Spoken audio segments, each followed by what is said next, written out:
So in this session, we're going to look at how we add a glossary to Moodle 2. Now, a glossary might be used to explain, difficult concepts in a course, or maybe to define some terms that you use all the time in a course.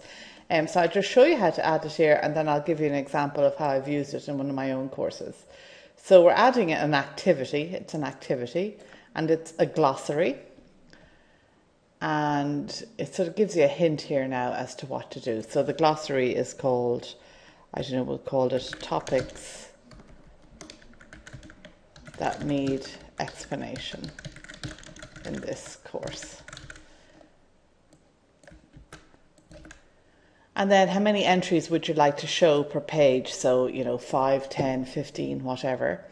And you can ignore all the rest of that for the moment. Let's just go for the simple default style at the beginning until we decide maybe to get more fancy with it. And we're just going to save that. Now what that does is set up the glossary template for you. And then you just need to add a new entry. So let's say I wanted to add a new entry. So the concept was Web 2.0, for example.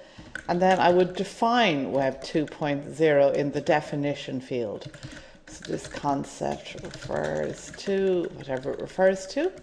Now, you might know of certain websites that explain Web 2.0 very well. So let's pull those web addresses into our glossary. So let's say, well, okay, I'm not saying Wikipedia is definitive, but let's use Wikipedia. So we just cut and paste the Wikipedia URL in there. And then we could also add in an image if we knew of a Web 2.0 image. So let's go back to Google. And let's look at an image for Web 2. So, there's a nice image. And we would just drag and drop. I'm just going to move that over there. Sorry. And we're just going to pull the image into Moodle. And then we just save changes. So here, if we look at all the definitions in this glossary, we can see Web 2.0 is defined in the glossary. And then it's just a case of adding new entries as you go along. And maybe for students, helpful at the end of a course might be to print the glossary. So it tells them what course it was in, and it tells them the title of the glossary. So it's very easy. It's just literally adding a glossary and then adding an entry.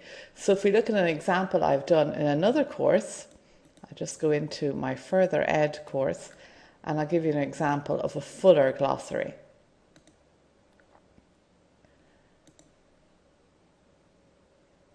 So if we scroll down to the end of my course, and it even looks like a little dictionary, which I really like the icon.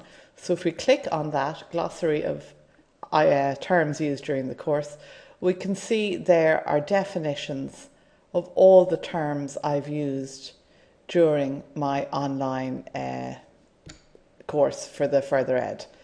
So there's about 5 or 6 entries there. So obviously you would just build and add to that as the course went on.